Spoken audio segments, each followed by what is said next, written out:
बिस्मिल्लाहिर्रहमानिर्रहीम, अस्सलाम वालेकुम नाजरीन। बात यह है कि साथ मैं हूँ हिना आदिल। नाज़रीन, सबसे पहले तो मेरी और मेरी टीम की जानिब से आप सबको बहुत बहुत ईद मुबारक। मेरे तमाम पैनलिस्ट को भी ईद मुबारक। सबसे पहले आप तमाम पैनलिस्ट से जानेंगे कि उन्होंने ईद कैसे गुजारी। हमें ज्वाइन करेंगे रिजवान रजी साहब, सलमान आबिद साहब, हामिद खान साहब और बैरिस्टर हुसनैन चौधरी साहब। रजी साहब, ये ईद गुज़िश्ता ईदों से मुख्तलिफ कैसे थी और कैसी गुजरी? देखिए, ये ईद जो है, अब ईद तो आप बच्चों की होती है, हमारी ईद क्या होनी है। अच्छा। और हमने लाहौर और फैसलाबाद के दरमियान सफ़र करते हुए ये ईद गुजारी। ठीक है, इस उम्र में भी दूसरा दिन ससुराल डे होता है और ससुराल जाना पड़ता है। और अच्छा है, बच्चों को ईदियाँ दी, हमें ईदियाँ देने वाले नहीं रहे। अब हम उस मुकाम के ऊपर फायज हो गए हैं जहाँ पे हमने बच्चों को ईदियाँ देनी होती हैं। तो अच्छी ईद गुजरी, अल्लाह ताला ने उस दिन बादल भी किए रखे। ईद वाले दिन बहुत मौसम अच्छा रहा, बाहर भी निकलने का इत्तेफाक हुआ, लोगों से मिले। जो रवायती एक होती है, इस ईद से मुंसलिक जो रवायत होती है जी। वो है। अच्छा, मैं उतने लोगों को ईद नहीं देता जितने को सलमान आबिद साहब देते हैं। अच्छा, मेरी ईदी देंगे फिर अभी। हाँ बिल्कुल, इनके ईदी लेने वाले ज्यादा हैं मेरी निस्बत ना। तो ठीक है। सलमान आबिद साहब, आपने कैसे ईद गुजारी और कितनी ईदी तकसीम की आपने? एक तो रिजवान रजी साहब को ये कहना है कि जनाब आप बचेंगे नहीं, आज आपको हिना को ईदी दे के जानी पड़ेगी। एक बात तो ये है। दूसरी बात ये है कि देखिए, ईद पर सबको मुबारकबाद। वैसे ये जो ईद होती है ना, ये हमारी जेब काटने के लिए बनाई गई है, क्योंकि ये इसमें हमें सिर्फ देना ही है। हाँ। लेना हमने कुछ नहीं है। जैसे रिजवान रजी साहब ने कहा, एक जमाने में आपने बटोरी भी है भाई, बहुत, लेकिन जो जमाना हमारा था, देखिए ना, जो जमाना हमारा था तो हमारी तो ईदी जो है 1 रुपए से शुरू होती थी। अब तो वो जमाने ही बदल गए ना। जिस जमाने में अब आप बैठे हुए, अब तो कोई 1000 रुपए से नीचे कोई बात नहीं करता, 500 से नीचे कोई बात नहीं करता। लेकिन बहरहाल देखिए जी, ईद जो है वो हमारे, जिसे कहते हैं ना, एक सोशलाइजेशन का एक बहुत बड़ा महवर है। और सब लोगों का इकट्ठा होना, बैठना, फिर सोना भी, फिर फिल्में देखना, सब कुछ गॉसिपिंग करना। तो मैं समझता हूँ कि एक बहुत अच्छी, एक जिसे कहते हैं कि एक्टिविटी होती है और जिसको हर सतह पे एंजॉय कराया जाता है। एक एहसास मुझे होता है लड़कियों के हवाले से, ख़ासतौर पे बच्चियों के हवाले से, वो बन ठन के घर बैठ जाती हैं, उनको लेके जाने वाला कोई नहीं होता। जब तक कि बाप सो के ना उठे और उसके भाई वगैरह सो के ना उठे, तो उनको कौन लेके जाएगा फला के घर में। तो वो उनको बड़ी कोफ्त होती है, बड़ा मुश्किल होता है, बड़ी कोफ्त होती है उन लड़कियों को कि जी हम तैयार होकर बैठे हुए, हमें लेके कोई नहीं जा रहा। बहरहाल सबको ईद मुबारक। खैर मुबारक। बैरिस्टर हुसैन चौधरी साहब हमें कुछ ही देर में ज्वाइन कर लेते हैं। हामिद खान साहब की जानिब चलते हैं। हामिद खान साहब, आपने कैसे मनाई ईद और कितनी ईदी तकसीम की? ये ना कुछ, अब ईद तकसीम करना जो है वो जेब पे बड़ा भारी है, लेकिन अब वो बर्दाश्त करते हैं। लेकिन सबसे अच्छी बात यही है कि मैं समझता हूँ कि ये हमारे कल्चर का और हमारे मजहब का जो इतना अहम हिस्सा है, उसका सबसे बड़ी वजह, हम अपने गम भूल जाते हैं, अल्लाह ताला का शुक्र अदा करते हैं कि बेहतरीन रमजान गुजर गया बच्चों के साथ, फैमिली के साथ। इसी तरह एक दिन ससुराल का होता है, एक दिन बहनों की तरफ जाना था, उधर जाना था। तो इसी तरह है, जिम्मेदारियों के साथ अब तो ईद गुजरती है। और दुआ यही है कि अल्लाह ताला पाकिस्तानियों की आइंदा आने वाली ईदें इससे और बहुत बेहतर करें। आमीन। बस यही इंशाल्लाह। ठीक है जी। मेरे से किसी ने नहीं पूछा कि मेरी ईद कैसी अब आप बता दें। मैं आपसे पूछता हूँ कि आप बताएं आपकी ईद कैसी गुजरी? मेरी ईद भी बहुत अच्छी गुजरी और मैंने ईदी तकसीम भी की और समेटी भी। अच्छा, लगता है फिर काफी जेब आपकी जो है भर गई है। जी जी जी बिल्कुल। अभी प्रोग्राम के बाद मजीद इजाफा होगा उस रकम में। ठीक है जी। ईद की बहुत सारी बातें हमने कर ली, कुछ बात मुल्की हालात की भी करते हैं। ये हफ्ता बड़ा अहम है क्योंकि चीफ जस्टिस ने 14 मई के इंतखाबात के हवाले से 27 अप्रैल को फैसला सुनाना है। लेकिन इमरान खान के एक दावे ने माहौल ही बदल दिया है। पीटीआई के चेयरमैन ने जनरल बाजवा के हवाले से एक तहलका खेज बयान दिया है। पहले आपको मैं वो बयान सुनाती हूँ, फिर उस पर हम बात करेंगे। ठीक है जी। ये तो सबसे बड़ा सवाल अब यहाँ पर ये उठता है कि क्या वाकई जनरल बाजवा के कहने पर इमरान खान ने असेंबलियां तोड़ी, और अगर ये सच है तो आखिर इमरान खान ने ये बताने में इतनी ताखीर क्यों की, और अब इस बयान की अहमियत क्यों इतनी ज्यादा है। साथ ही ये बात भी अहम है कि खुद पीटीआई ने इमरान खान के एतराफ की खबर को झूठ करार दिया है। ऐसा क्यों किया गया, इस पर हम बात करते हैं। रिजवान रजी साहब, अगर तो ये बात सच है तो फिर इतनी ताखीर से क्यों बताई जा रही है इमरान खान साहब की जानिब से? और दूसरा बड़ा सवाल वही उठ रहा है कि पीटीआई अब इसके डिनायल में क्यों जा रही है? देखिए, बात ये है कि मेरा ख्याल है कि ये बात जिस तरह कही गई है उसको उसी पर्सपेक्टिव में देखना चाहिए, और इस बात को अंडरस्टैंड करने से पहले हमें जनरल बाजवा के जो गैर सरकारी इंटरव्यूज़ जावेद चौधरी और एक और हैं वो उनको दिए गए, मंसूर अली खान को नहीं, वो शाहिद मेहतला, शाहिद मेहतला और जावेद चौधरी वाले इंटरव्यूज़ देखने चाहिए। मैं मंसूर अली खान साहब की तमाम तर एहतराम और इज़्ज़त के बावजूद भी उनके इंटरव्यू को उतना नहीं समझ रहा क्रेडिबल जितना इन दोनों ने डिटेल से बात की है। और उसके अंदर बाजवा साहब इस अमर का इतराफ़ करते हैं कि इमरान खान साहब जो थे वो नो कॉन्फिडेंस के बाद उनसे मिलना चाह रहे थे, और अगर इन दोनों की बातों को दुरुस्त मान लिया जाए, मैं बहुत बड़ा अगर लगा के कह रहा हूँ, तो उसमें वो कहते हैं कि जी 3 मुलाकातें उनकी इमरान खान से मुख्तलिफ तनाज़र में हुई हैं, और उसमें से एक मुलाकात जो थी वो प्रेसिडेंसी में हुई है, अगर हम उन बातों में से जो क्रक्स निकालते हैं। ये जो इमरान खान साहब ने हवाला दिया है ना जिस गुफ्तगू का, ये मुझे लगता है प्रेसिडेंसी वाली मुलाकात है जिसमें इमरान खान साहब गए थे और उसमें बाजवा साहब भी तशरीफ़ लाए थे। एक बात हो गई। अच्छा, इमरान खान साहब उनसे कह रहे थे कि आपने हमें ना बचा के, जो कि इमरान खान साहब ने बाद में अपनी तकारीर में भी कहा कि आपने हमें ना बचा के बहुत ज़्यादा ज़्यादती की है, और अब आप जो हैं वो इलेक्शन लेके दें। और बाजवा साहब उनके मुकाबले में अपना दामन बचा रहे थे कि हम तो आपको कुछ नहीं दे सकते, अगर आपको इलेक्शन लेना है तो आप असम्बलियाँ तोड़ दें। ये इस पर्सपेक्टिव में बात हुई है। ये कोई बाजवा साहब ने हदायत जारी नहीं की इमरान अहमद खान न्याजी साहब को कि आप असम्बलियाँ तोड़ दें तो इलेक्शन हो जाएंगे। मेरा ख्याल है कि बाजवा साहब अपना दिया गया था, नहीं मशवरा भी नहीं, अच्छा, दामन बचा रहे थे कि जनाब आपको ये जैसे मतलब कि आपको पानी पीना है तो उठ के पी ले, ठीक है, आप कहें मुझे प्यास लगी है भी आप पानी पीना है तो उठ के पी लें। एग्जैक्टली उसी तरह की बात थी कि अगर आपको इलेक्शन चाहिए तो वो कह रहे हैं असम्बलियाँ तोड़ दें तो आप असम्बलियाँ तोड़ दें, आपको इलेक्शन मिल जाएंगे। और उससे पहले पीडीएम की क़यादत वक्तन फ़वक्तन ये बात कहती रही है या कह रही थी कि जनाब आप असम्बलियाँ तोड़ो, हम इलेक्शन करवा देंगे। तो मेरा मतलब है कि चीज़ों को सही पर्सपेक्टिव में लेना चाहिए। इसीलिए पीटीआई का जो है वो डिनाइल भी आया है इस हवाले से, और पीटीआई ने इसको किया है। अच्छा, तीसरी बात, आखिरी बात, मैंने ये जब बात सुनी तो मेरे से ये बात हजम नहीं हुई, तो मैंने जाके तो जहाँ जहाँ पे ये खबर रिपोर्ट हुई थी वहाँ पे पढ़ी, तो ये खबर आखिरी 4 लाइनों के अंदर दी हुई थी।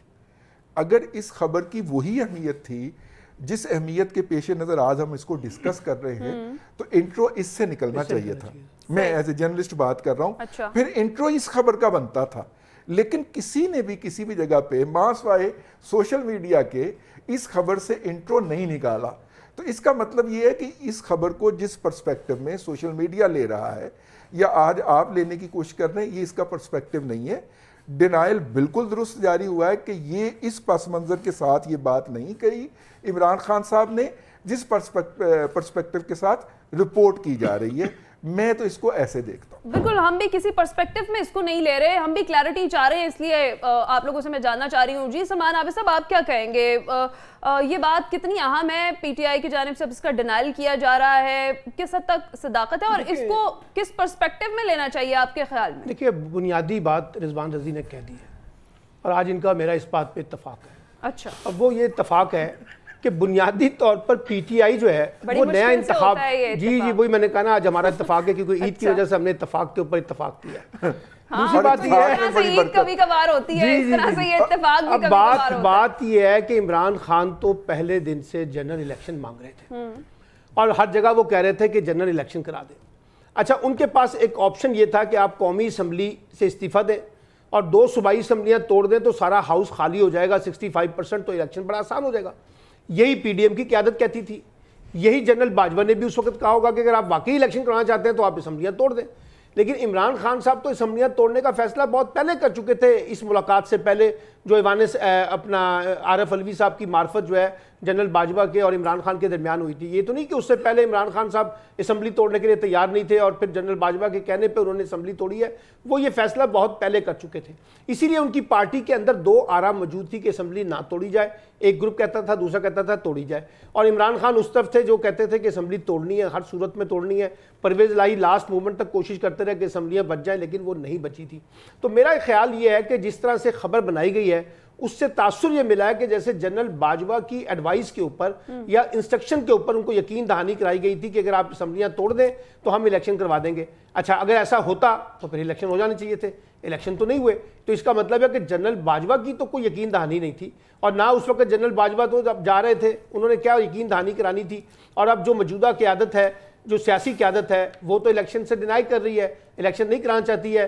तो मेरा ख्याल है कि इसको इस पर्सपेक्टिव में लिया जाए कि इमरान खान साहब के सामने जो डिफरेंट ऑप्शन आ रहे थे, असल में किसी को यकीन नहीं था कि इमरान खान सूबाई असम्बलियाँ तोड़ देंगे।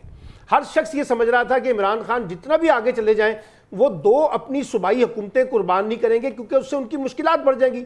और यही वजह है, जैसे रिजवान अजीज साहब ने कहा कि हर पीडीएम का लीडर जो है वो खड़े होकर कहता था आप असम्बली तोड़ें हम इलेक्शन करा देंगे, आप असम्बली तोड़ें हम इलेक्शन करा देंगे, क्योंकि उनको यकीन ही नहीं था कि ये असम्बलियाँ तोड़ेंगे। फाइनली असम्बलियाँ टूट गई।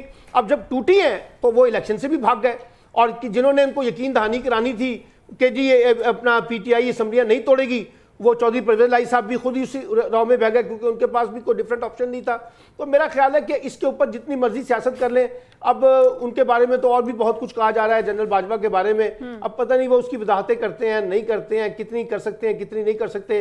अब शायद शाहिद मेतला के मुकाबले में, जावेद चौधरी के मुकाबले में कोई और नया जावेद चौधरी उनको दरकार होगा, कोई नया शाहिद मेतला दरकार होगा, जिसकी मदद से शायद वो बहुत सी बातें जो हामिद मीर ने, नसीम जहरा ने की हैं, और जो ये बातें इमरान खान कर रहे हैं उसकी कोई वो अपना इनडायरेक्टली गुफ्तगू करने की कोशिश करें। लेकिन एक चीज़ वाज़ेह है कि इमरान खान ये समझ बैठे थे कि इस असम्बली को आगे नहीं चलने देना। उसकी एक वजह मैं आपको बता देता हूं क्या। वो क्या वजह ये थी कि इमरान खान को ये तासुर गया था कि ये इलेक्शन 2024 से पहले नहीं कराएंगे, और ये बात हुकूमत के अंदर से कही जा रही थी कि हम 1 साल की एक्सटेंशन लेंगे, असम्बली से पास करवाएंगे और अगले साल 24 में जाके इलेक्शन करवाएंगे। अच्छा। तो इमरान खान का ख्याल था कि ये 1 साल के लिए आगे जा सकते हैं और ये इलेक्शन 2024 में होगा। इसलिए अगर हम असम्बली तोड़ेंगे, उनको भी पता था कि सूबाई इंतखाबात नहीं होंगे, पहले उनको भी पता था कि सारा जनरल इलेक्शन होगा, इसलिए उन्होंने कहा कि जनरल इलेक्शन के ऊपर जितना दबाव डाला जा सकता है वो डाला जाए। आज आप देख लीजिए पाकिस्तान की सारी सियासी क़यादत, including PDM, including Peoples Party, including ANP, including Jamaat Islami, including PTI, और सारा मीडिया एक ही बात कर रहा है कि इंतखाबात एक ही वक्त पे होने चाहिए, और वो अक्टूबर की बात कर रहा है ना। मैं कहता हूं अक्टूबर में भी इलेक्शन करवा दें। ये पीडीएम तो पहले सोच के बैठी थी हमने अगले साल अक्टूबर 2024 में जाके इंतखाब कराना है। तो इस लिहाज से इमरान खान की ये स्ट्रेटेजी कामयाब रही कि अब बात 2024 के 23 के अंदर अंदर हर सूरत में इलेक्शन की तरफ जाएगी। एक बात मुझे मौका दीजिएगा, इससे पहले एक और भी बात आजकल वजाहत के साथ सामने आ रही है, उसका भी हवाला दे देना चाहिए, और वो ये है कि अपना बाजवा साहब ने एक मुलाकात कॉल की जिसके अंदर आसफ अली जरदारी थे, शहबाज शरीफ थे, बिलावल थे, मौलाना फजलुर रहमान थे, उनके साहबजादे थे। ये किसी आर्मी मैस के अंदर वो मुलाकात हुई, और उस मुलाकात में बाजवा साहब ने इनको कहा कि आप नो कॉन्फिडेंस की जो मूव है वो टेबल हो चुकी हुई थी, आप वो वापस उठा लें। तो इमरान खान कहते हैं कि हम असम्बली तोड़ देंगे। इसके ऊपर अपना पीडीएम अपना फजलुर रहमान नहीं, शहबाज शरीफ साहब राजी हो गए, मौलाना फजलुर रहमान साहब डट गए, और बिलावल ने कहा कि आप हमें उनका पैगाम दे दिया आपने, हमने मुस्तरद कर दिया। बाजवा साहब ने थोड़ा सा तलख होने की कोशिश की तो नदीम अंजुम साहब उनके हमरा थे। अब ये बातें सारी खुल के आ गई हैं, और नदीम अंजुम साहब ने शायद प्रेस कॉन्फ्रेंस में भी कर दी हैं। तो नदीम अंजुम साहब ने कहा कि हम सिर्फ पैगाम देने आए थे, हम इनको प्रेशराइज करने नहीं आए। जिसमें अपना बिलावल भुट्टो जरदारी ने कहा था कि अगर आप हमें प्रेशर करेंगे तो हम बाहर जाके लोगों को बताएंगे कि आप ये कर रहे हैं। अब क्या था, पीडीएम का ये ख्याल था कि इमरान खान साहब जो हैं हमेशा की तरह ये किसी ना किसी फैज़ के ज़रिए हमारी आर्म ट्विस्टिंग कर लेंगे, इलेक्शन रिग कर लेंगे, जिस तरह इन्होंने अभी सेनेट के अंदर किया है कि 8 सीटें जो हैं 8 वोट गिने नहीं जाएंगे, और सेनेटर का चेयरमैन जो होगा वो पीटीआई का बन जाएगा। अच्छा। तो इस तरह का कोई चमत्कार ये करेंगे, तो लिहाजा पीडीएम ने कहा कि नहीं, हमें फिर ब्लफ करने लगे हैं। जो असल में मसला था वो एतमाद का फुकदान था दोनों पार्टीज के दरमियान, जो कि आज भी एग्जिस्ट करता है। और इस एतमाद के फुकदान की मौजूदगी के अंदर जिस तरह के मर्जी आप ट्रांसपेरेंट इलेक्शन करवा लें, उसका कोई नतीजा नहीं निकलेगा। नतीजा यही गैर यकीनी की सूरत हाल कंटिन्यू करेगी। बिल्कुल ठीक है। हामिद खान साहब, जनरल बाजवा से मुतालिक जो इमरान खान का एतराफ है पीटीआई ने झूठ करार दे दिया है, आप क्या कहेंगे? देखिए, मैं ईद की वो जारी रख। मैं रिजवान रजी साहब और मान आबिद साहब से बहुत एग्री करता हूँ। बिल्कुल रिजवान रजी साहब ने बिल्कुल ठीक बात कही कि इस खबर को इतनी इंपॉर्टेंस नहीं देनी चाहिए। एक बड़ी इंटरेस्टिंग चीज है वो ये कि पाकिस्तान की तारीख में शायद ये पहले साबिक आर्मी चीफ जो इस तरह मुसलसल खबरों में रह रहे हैं रिटायरमेंट के फौरन बाद, और इस तरह कभी इंटरव्यू की शक्ल में, कभी किसी हवाले की शक्ल में, कहीं पर मैं हैरान होता हूँ कि वो जो गवर्नमेंट सर्विसेज का एक्ट है या जो मीडिया है उस हवाले से रिस्पॉन्सिबिलिटी को क्यों नहीं देखते। हामिद खान साहब यूं लगता है कि रिटायर नहीं हुए वो। हाँ नहीं, और 2 साल तक तो उनके पास कानूनी तौर पर एक कदगन है कि वो किसी तरह का सियासत में हिस्सा नहीं ले सकते। ये तो इनडायरेक्ट किसी तरह से डायरेक्ट उनकी ना तो किसी इंटरव्यू की तस्दीक आती है ना तरदीद आती है। बिल्कुल बिल्कुल, लेकिन ये है कि वो उर्दू में कहते हैं छुपते भी नहीं हो और सामने भी नहीं आते हो। ये मैं समझता हूँ कि ये सिलसिला इस तरह नहीं होना चाहिए। एक तो चीज ये बड़ी क्लियर है। दूसरी बात ये कि मेरा ख्याल ये है कि बिल्कुल खान साहब का असेंबलियां तौड़ना जो है वो उनकी पॉलिटिकल स्ट्रेटेजी का हिस्सा था।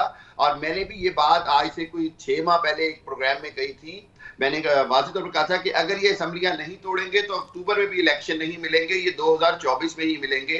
सलमान आबिद साहब की बात से मैं 100% एग्री करता हूं।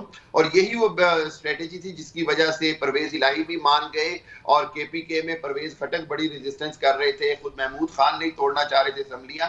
तो ये सब इसीलिए मान गए कि जब इमरान खान ने रिपोर्ट्स की बुनियाद पर उनको कहा जी कि फिर इलेक्शन अगले साल भी नहीं मिलना, तो हमारे पास यही रास्ता बचा है। तो इस हवाले से तो मैं समझता हूं कि जनरल बाजवा का कहना या ना कहना इररेलेवेंट है। वो रिटायर हो रहे थे, इससे भी इनकार नहीं। एक चीज जरूर है वो ये है कि क्या हम ये समझें कि पाकिस्तान के अंदर हम जो बात बार बार करते हैं, क्या बाजवा साहब की इतनी इंटरफेरेंस की वजह से पॉलिटिकल सिस्टम जो है वो क्रेडिबिलिटी कितनी खराब हुई हमारे सारे पॉलिटिशियंस की। मुझे इस बात के ऊपर बड़ा अफसोस आता है जब हम बाद में सारे मानते हैं। तो आज वक्त आ गया है कि हम इससे सीखें और ये जो है ना पॉलिटिसाइज होने से बचें। जब कोई भी इदारा या कोई भी उसका सरबराह खुद को पॉलिटिसाइज करता है तो उसका जो नुकसान है वो पूरे सिस्टम को होता है। और अगर आर्मी खुद को ए पॉलिटिकल रखना चाह रही है और रख रही है तो मेरा ख्याल ये है कि सियासतदानों को भी उतना ही इसको सपोर्ट करना चाहिए और अपने फैसले खुद करने चाहिए। ये मेरा ख्याल है कि खान साहब की जो मूव थी ये उनकी अपनी। बिल्कुल ठीक।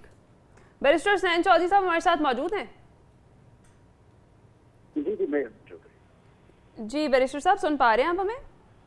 जी मैं सुन रहा हूँ, बताइए। बैरिस्टर साहब बड़ा इंपॉर्टेंट वीक है। चीफ जस्टिस से 14 मई के इंतखाबात के हवाले से 27 अप्रैल को फैसला सुनाना है। मिशन कामयाब हो पाएगा चीफ जस्टिस का या नहीं?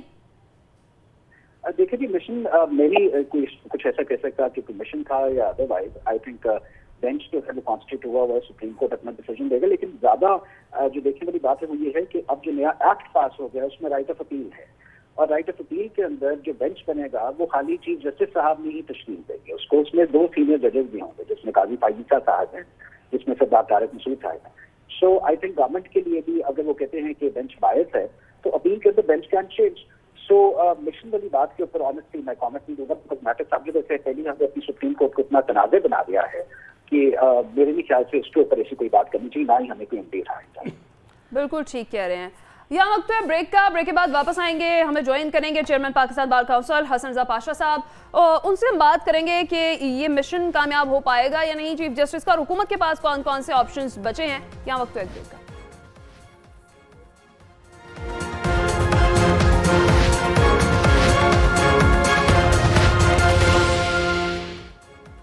वेलकम बैक नाज़रीन। एक अहम डेवलपमेंट ये भी है, ज़राए बताते हैं कि वज़ीर-ए-आज़म शहबाज शरीफ ने कौमी असम्बली से एतमाद का वोट लेने का फैसला किया है। इसके साथ साथ इलेक्शन के हवाले से भी मुख्तलिफ किस्म की बातें की जा रही हैं। मरियम औरंगजेब साहिबा ये कहती हैं कि अब इलेक्शन बाजवा और सास के कहने पर नहीं होंगे, अपने वक्त पर ही होंगे। आइन में सास की ताज़ीम का हुक्म नहीं, आइन की इज्जत का हुक्म है, ये कहते हैं तलाल चौधरी साहब। हमें ज्वाइन कर चुके हैं chairman Pakistan bar council Hasan Raza Pasha साहब।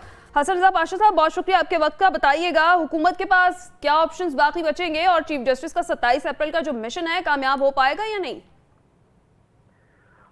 देखिए, मिशन तो हम नहीं कहेंगे जनाब। चीफ जस्टिस साहब का उन्होंने एक जुडिशियल ऑर्डर पास किया है और उसकी इम्प्लीमेंटेशन के लिए उन्होंने 27 की डेट रखी हुई है। फैसला उनकी जानिब से सुनाया जाना है। लेकिन जो हालात लग रहे हैं मुझे नहीं नजर आ रहा कि 14 मई को इलेक्शन हो पाएंगे। अब 26 को पॉलिटिकल पार्टीज बैठती हैं या नहीं बैठती, ये भी एक क्वेश्चन मार्क है, क्योंकि पीडीएम के अंदर भी आपस में आपको पता चल गया होगा कि आपस में तफरीक है। वो मौलाना फजल रहमान साहब नहीं बैठना चाहते। अब वो मेन स्टेक होल्डर हैं मुस्लिम लीग नून के, उनके बगैर आगे जा नहीं सकती मुज़ाकरात की तरफ। दूसरी तरफ आप देखें तो सुप्रीम कोर्ट ऑफ पाकिस्तान, वो भी मुझे जो लग रहा है कि वो भी सेफ एग्जिट के चक्कर में उसमें है, क्योंकि एक ऑर्डर तो उनका आ गया, अब उनकी इम्प्लीमेंटेशन जिन इदारों ने करनी है वो सारे लेतोलाल से काम ले रहे हैं। तो ये सूरत हाल इतनी गंभीर हो चुकी है कि अगर कोई कंटेम्प्ट वगैरह की प्रोसीडिंग्स भी चलाएंगे तो उसको देखना होगा कि वो कितनी इफेक्टिव होंगी। जाहिर है सुप्रीम कोर्ट का जजमेंट, सुप्रीम कोर्ट का ऑर्डर, वो तमाम इदारों को मानना पड़ता है। आर्टिकल 190 बड़ा क्लियर है कि तमाम इदारे सुप्रीम कोर्ट के ऑर्डर के पाबंद है। लेकिन सूरत हाल बस कुछ ऐसी है कि ना पॉलिटिकल पार्टी इकट्ठी हो रही है, ना सुप्रीम कोर्ट इकट्ठी हो रही है। अब इतनी डिवीजन हो चुकी है अवाम में भी कि हर एक कहते हैं जी कि मेरी सुप्रीम कोर्ट ये है, मैं उसके पीछे हूँ, दूसरी फरीक कहती है मैं इस सुप्रीम कोर्ट के पीछे हूँ। तो ये बात देख लें कि सुप्रीम कोर्ट भी तकसीम हो चुकी, पार्टी भी तकसीम हो चुकी, अवाम भी तकसीम हो गई, और अभी तक जो असल जो मुद्दा है, जो असल इस वक्त जो बर्निंग क्वेश्चन है, वो बीच में ऐसे लटक रहा है कि अनडिसाइसिव इस वक्त तक है। अच्छा ठीक है, हसन रज़ा पाशा साहब, पाकिस्तान बार काउंसिल के जो जुडिशरी जजेस के हवाले से तहफ़्फ़ुज़ात हैं उस हवाले से भी बताइएगा, आगे का क्या लाहेअमल होगा? देखिए हमारे तो बड़े शदीद किस्म के तहफ़्फ़ुज़ात हैं। हम आउट ऑफ टर्न जो एलिगेशन थी उस हवाले से हमने हमेशा आवाज़ बुलंद की। हमने उन ऑनरेबल जजेस को ऑब्जेक्शन किया जो सिंडिकेट की लिस्ट पे नहीं आते थे, जो चौथे, पांचवें या छठे नंबर पे थे। और आज देखिए कि तारीख ने ये साबित कर दिया कि पाकिस्तान बार काउंसिल का जो स्टैंड और स्टैंड था वो ये था कि आप सीनियर जजेस को मत लाएं, सीनियर जजेस मौजूद हैं उनको लेके आए। तो वो आज साबित हो गया है कि ये हमारी बात वो तारीखी हवाले से भी और फैक्चुअली भी हमारी डिमांड बिल्कुल जायज थी और ठीक थी, ये साबित हो चुका है। ठीक है, बिल्कुल ठीक है, बहुत शुक्रिया हसन रज़ा पाशा साहब आपके वक्त का। आगे बढ़ेंगे नाज़रीन, मईशत की दलदल में मुल्क धंसता ही चला जा रहा है और IMF की तमाम शराइत मानने की बातें बार बार की गई, लेकिन IMF मान नहीं रहा है। मुआहिदा ताख़ीर का शिकार क्यों हुआ है, जबकि 2 अरब दोस्त ममालिक ने $3 अरब की गारंटी भी दे दी है, लेकिन बात नहीं बन पा रही। क्या इसहाक डार पर IMF का अदम एतमाद है या अभी कुछ और ऐसी डिमांड्स हैं जिनको पाकिस्तान पूरी नहीं कर पाया है? इसके साथ साथ हम ये जानना चाह रहे हैं माजरा आखिर है क्या, वेंटिलेटर पर है और कब से IMF इसे ऑक्सीजन दे पाएगा, और क्या इस दौरे हुकूमत में ये काम हो भी जाएगा या नहीं? जी सलमान आबिद साहब। देखिए पहली बात तो ये है कि जिस तरीके से प्राइम मिनिस्टर मातम कर रहे हैं और जिस तरीके से वज़ीर ख़जाना मातम कर रहे हैं और बार बार कह रहे हैं कि हम IMF की तमाम शराइत मान चुके हैं, बल्कि ये कहा कि जो आउट ऑफ द बॉक्स जाके जो सख्त शराइत थी वो भी हमने मान ली हैं, उसके बावजूद IMF हमारी बात नहीं सुन रहा या हमें टाल मटोल कर रहा है। तो इसका तो मसला ये समझ आता है कि देखिए बड़ी सिंपल सी बात है, कोई दुनिया का मालियाती इदारा IMF हो या कोई और, वो अनसर्टेनिटी के अंदर कोई एग्रीमेंट नहीं करता। ये सबको पता है कि पाकिस्तान इस वक्त डिफ़ॉल्ट के दहाने पे खड़ा है, हुकूमत के अंदर से लोग ये कह रहे हैं। और उसके बाद फिर जिस तरह की माशी गैर यकीनी सूरत हाल है उसमें कल किसी को कुछ पता नहीं है। इलेक्शन होगा तो नई हुकूमत अगर कोई और आ जाती है तो वो इस माहिदे के साथ क्या करेगी, और अगर ये हुकूमत आ जाती है तो ये क्या करेगी, किस तरीके से IMF की शराइत को अमल किया जाएगा। ये जो हमें बार बार लॉलीपॉप दिया जाता है ना कि ब्रादर इस्लामी मुल्क, ब्रादर इस्लामी मुल्क, ब्रादर इस्लामी मुल्क, वो अपनी जगह, लेकिन याद रखिए पैसा डिटेल में आएगा उस वक्त जब आपका IMF के साथ मामला तय होगा। और मुझे तो ये लगता है कि इस वक्त IMF के सामने जो सबसे बड़ा चैलेंज है वो ये है कि पाकिस्तान के अंदर जो इस वक्त पॉलिटिकल अनसर्टेनिटी है उसके नतीजे में जो इकोनॉमिक अनसर्टेनिटी है वो इस पर रिलाई करने के लिए तैयार नहीं है कि ये जो हुकूमत है ये कोई बहुत ज़्यादा आउट ऑफ द बॉक्स जाके चीज़ों को कर सकेगी। और फिर आगे से क्योंकि इलेक्शन ईयर भी है तो उनको ये भी डाउट है कि इलेक्शन के नतीजे में अपनी पॉपुलैरिटी को गेन करने के लिए ये अभी तो इस वक्त हमें बड़ी हमदर्दियां दिखा रहे हैं, कमिटमेंट कर रहे हैं, कुछ माहिदे के बाद ये फिर वापस जाके वही काम करेंगे जो पॉपुलर पॉलिटिक्स के डायनामिक्स होते हैं। तो इसलिए मैं अभी भी ये कह रहा हूं, मैं बार बार आपके प्रोग्रामों में कहता रहा हूं, पिछले 4 माह से कह रहा हूं, IMF के साथ जो माहिदा है ना, जितना हमें आसान समझाया गया था, जिस तरह इसहाक डार ने हमें समझाया था, जिस तरह से वजीर आजम ने समझाया है, और जिस तरह से कहा गया था कि जी बिलावल भुट्टो के तूफानी दौरों से जो इस वक्त पूरी दुनिया वो पाकिस्तान की तरफ देख रही है, वो हमने देख लिया है कितनी पाकिस्तान की तरफ देख रही है। IMF तो अभी देख नहीं पा रहा, बाकी ममालिक ने आपकी तरफ क्या देखना है। तो मुझे लगता है कि ये जो अनसर्टेनिटी है, इसको कोई इस क्वेश्चन को एड्रेस करना पड़ेगा, ये एतमाद आगे बढ़ेगा।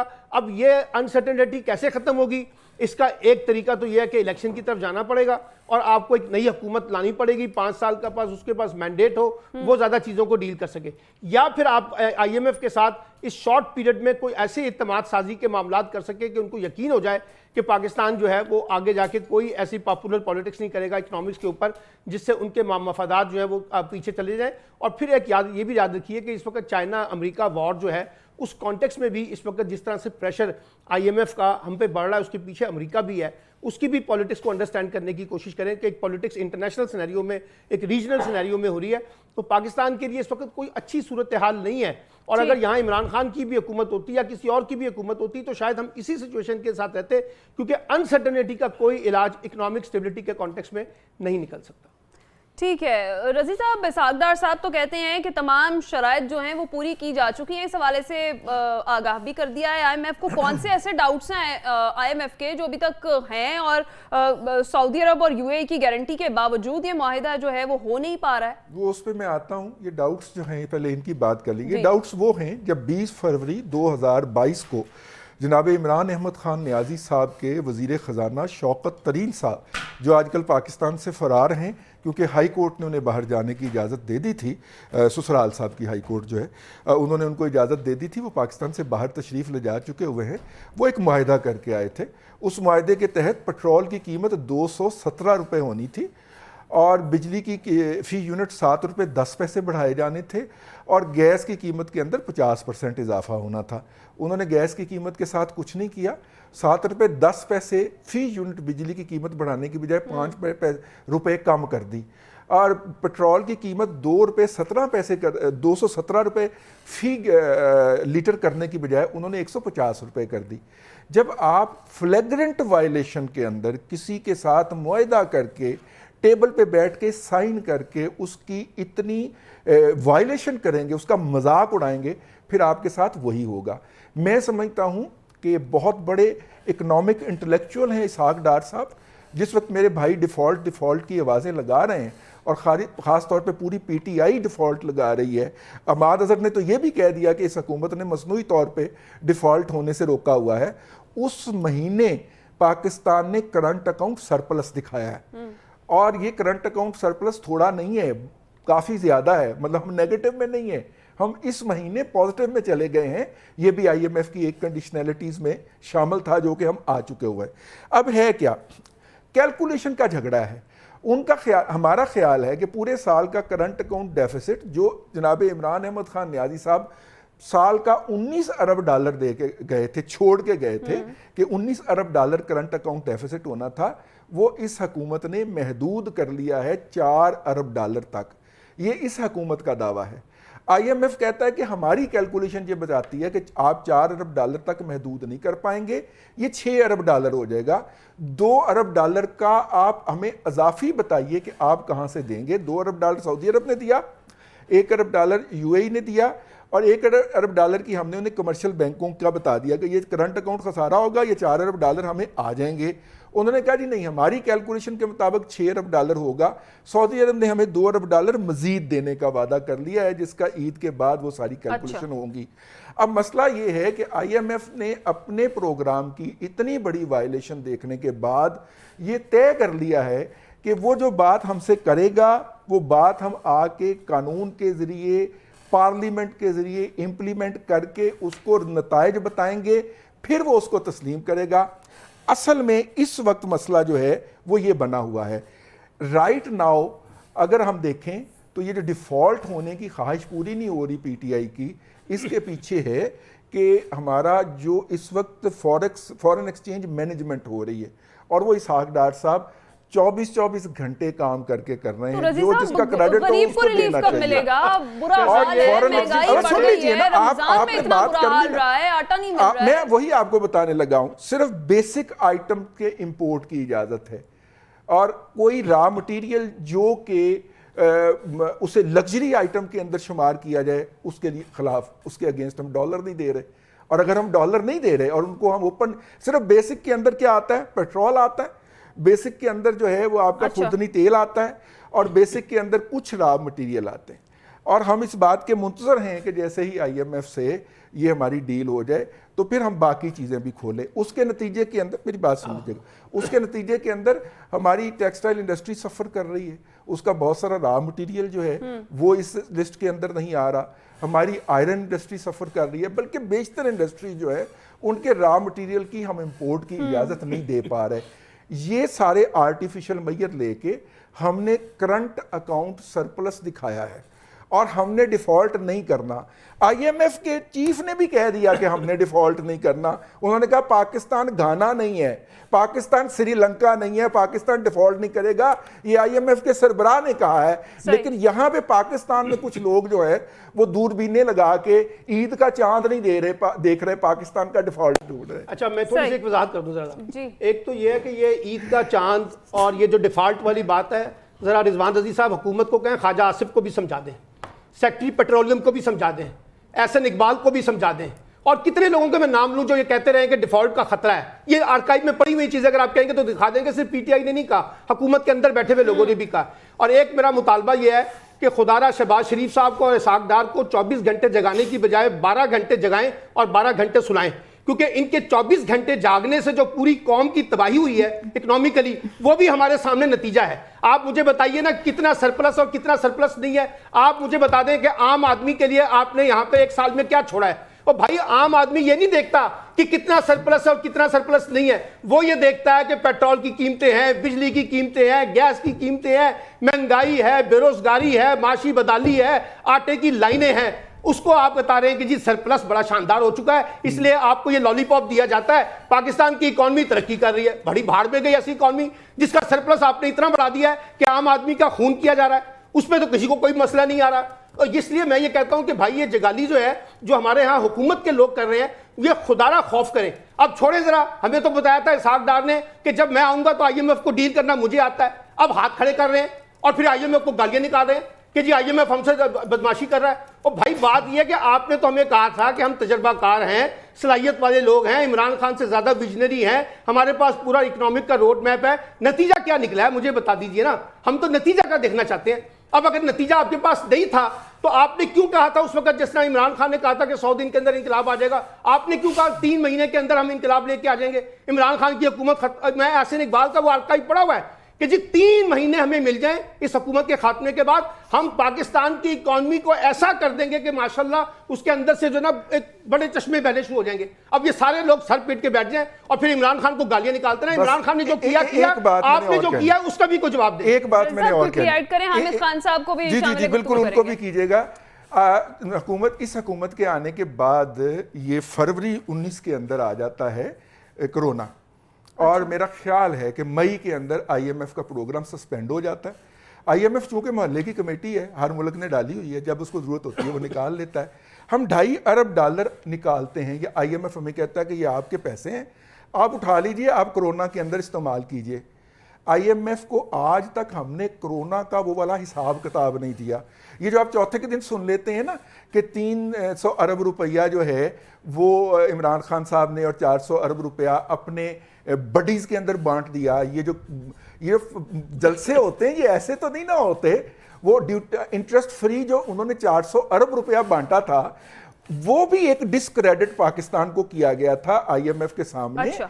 वो वाला जो कोरोना के जो फंड्स आए थे, वर्ल्ड बैंक ने $2 अरब अलग दिया था, उसकी हम बात नहीं कर रहे, लेकिन आईएमएफ ने जो हमें $2.5 अरब दिया था कि भाई ये कोरोना से निपटने के लिए हॉस्पिटल बनाओ, फ्री वैक्सीन लाओ। वैक्सीन सिर्फ यहाँ पे वो फ्री लगी जो खैरात में मिली, हमने कहीं किसी मुल्क से हमारी हुकूमत जो है वो मायदा नहीं कर पाई। यहाँ पाकिस्तान का उस वक्त का information minister Fawad Chaudhry Dubai में बैठे हुए एक ताजर उमर फारूक ज़हूर से सौदेबाजी करता हुआ कि मुझे कमीशन कितना मिलेगा, ऑन रिकॉर्ड मौजूद है, उसके मैसेज मौजूद है, उसके मैसेज मौजूद है। क्या किया हुकूमत ने यार इकोनॉमी के साथ, ये बताइए ना। आप $4.5 अरब डकार मार के निकल गए हैं यहाँ से, तो ये भोले उसका कोई ना पूछे। अच्छा, ये भोले को पता लोग जो हैं वो उसका हिसाब मांगते हैं। जब उनके सामने बैठते हैं, जब उनके सामने बैठते हैं तो वो हिसाब मांगते हैं। वो कहते हैं पहले ले आके गए जो वो की कीता है, ये भोला यहाँ पे हिसाब ही कोई नहीं, यहाँ पे हिसाब ही नहीं छोड़ा हुआ। समझ नहीं आ रही हो पैसे किधर गए। और जब $200 अरब आएगी, इमरान खान आएगी, $200 अरब लाएगी, आप $8 अरब ना था, $8 अरब की दिहाड़ी लगा गया। $8 अरब की दिहाड़ी लगा गया डाक में से।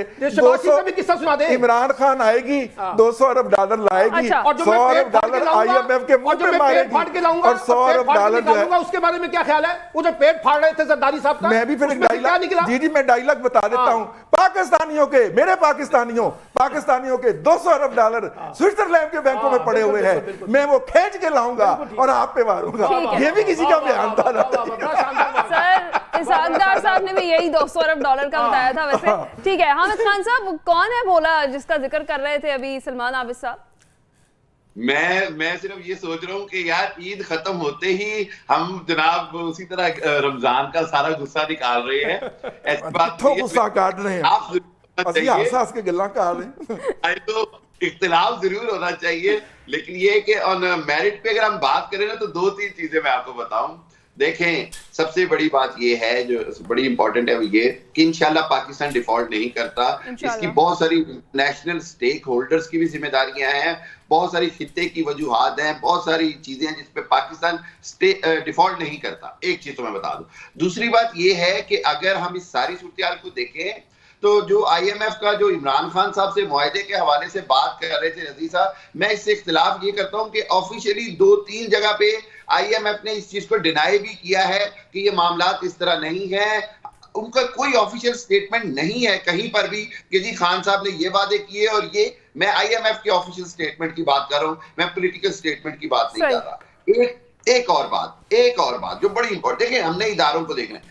पूरी दुनिया के अंदर आईएमएफ क्यों इस पाकिस्तान को इतना नचा रहा है, पाकिस्तान को तिगनी का नाज नचा दिया है $2.5-3 अरब के लिए? उसकी वजह मेरी और आपकी कमजोर हुकूमतें हैं, मेरी और आपकी कमजोरियां हैं। सबसे बड़ी बात यह है कि उनको ये नजर आ रहा है कि दुनिया पूरी की हर किताब में एक बात लिखी हुई है कि मुआशी इस्तेहकाम जुड़ा होता है सियासी इस्तेहकाम के साथ। हमारे यहाँ जो इस वक्त सियासी इस्तेहकाम आया हुआ है, जो अदलिया में बहरान आया हुआ है, जो इदारों के अंदर बातें हो रही हैं, वो हमसे ज्यादा इन चीजों को नोट कर रहे होते हैं। उनके यहाँ पूरा एक चेक लिस्ट है उसको क्लियर करने के लिए। वहां पर सब जगह ये नजर आ रहा है कि ये हुकूमत हो या कोई भी हुकूमत हो, जब इस्तेहकाम ही नहीं है, जब फ्यूचर के अंदर कोई सिक्योरिटी नहीं है, आप किसी से महल्ले के बंदे से पैसे उधार नहीं ले सकते। आप एक ऐसा इदारा जो सूद पे पैसे देता है, एक ऐसा इदारा जो आपकी गर्दन पे नाखून रख के आपसे शराइत मनवाता है, आप कैसे समझते हैं कि वो हुकूमत को इस बात पर फौरी तौर पर दे देगा आईएमएफ का प्रोग्राम, जबकि हुकूमत खुद क्लैरिटी के साथ बता नहीं पा रही है कि उसका प्लान क्या है? क्योंकि हुकूमत को पता ही नहीं है कि 27 तारीख को हमने क्या करना है या आगे क्या करना है। एक चीज हमें समझनी पड़ेगी, वो ये कि जब तक हम पॉलिटिकल क्लैरिटी नहीं देंगे, आईएमएफ के लिए नामुमकिन है पाकिस्तान को किसी भी तरह का मुआशी रिलीफ देना। और आखिरी बात मैं कहूंगा हिना, देखें, मैं ये कहूंगा कि अब हमारी पूरी पाकिस्तानी कौम को ये बात समझनी पड़ेगी और अपने सियासतदानों पर ये जोर डालना पड़ेगा कि खुदारा हमें आईएमएफ के जंगल से छुड़वाएं। और उसके बड़े तरीके हैं, अगर ये नीयत कर लें, अगर ये डायरेक्शन ठीक कर लें, नीयत कर लें, तो हम आईएमएफ के जंगल से भी निकल सकते हैं। लेकिन मौजूदा सूरत हाल में पॉलिटिकल स्टेबिलिटी सही है। आखिर में मैं क्विकली आपसे यही जानना चाहूंगी सर, मेरा सवाल सुन ले फिर आप ऐड भी कर दीजिएगा। आपको लगता है कि इस दौरे हुकूमत में ये मुआहिदा हो जाएगा, इस वेंटिलेटर पर मौजूद मईशत को IMF की ऑक्सीजन मिल ही जाएगी, क्योंकि इतनी बहरानी कैफियत है। IMF का प्रोग्राम इस मार्च, लास्ट मिनट है हमारे पास। IMF का प्रोग्राम इस मार्च के अंदर ऑफिशियली खत्म हो जाना चाहिए था। वो प्रोग्राम जो जनाब इमरान खान साहब ने लिया था, उसकी मुद्दत इस मार्च तक थी, लेकिन जैसे ही हुकूमत तब्दील हुई थी तो वो बढ़ा के सितंबर तक कर दी गई थी। एक बात तो सितंबर में तो ये ऑटोमेटिकली खत्म हो जाना है, पहली बात। ये जो मौजूदा एग्रीमेंट नहीं हो रहा, इसकी डेट सितंबर तक है। दूसरी बात जो है अपना, दूसरी आपने सवाल क्या किया, हाँ दूसरी बात ये है कि भाई मेरे ने कहा, हामिद खान साहब ने, कि IMF सूद लेता है। भाई IMF सूद नहीं लेता। अब आप मजाक उड़ाइए मेरा, सलमान आबद साहब भी उड़ाएं, ये भाईजान मोहल्ले की कमेटी है, सारे मुल्कों ने डाली हुई है। हमें सऊदी अरब ने, तो अपने प्रोग्राम में वजाहत कर चुका हूं कि जब तक आप पॉलिटिकल स्टेबिलिटी की डायरेक्शन ठीक नहीं करेंगे, IMF आपके साथ मायदा नहीं करेगा। ये जो इसहाक डार ने हमें लॉलीपॉप लगाया था वो सब सामने आ चुका है, कोई मायदा नहीं होने वाला। बिल्कुल ठीक है, तमाम पैनलिस्ट की राय हमने जानी है। आप सबका बहुत शुक्रिया है कि जब तक पॉलिटिकल स्टेबिलिटी नहीं आती, इकोनॉमिक स्टेबिलिटी भी मुल्क में नहीं आ सकती है। नाज़रीन, आज के प्रोग्राम से इतना ही। अपना ख्याल रखिएगा, फीडबैक दीजिएगा। अल्लाह हाफ़िज़।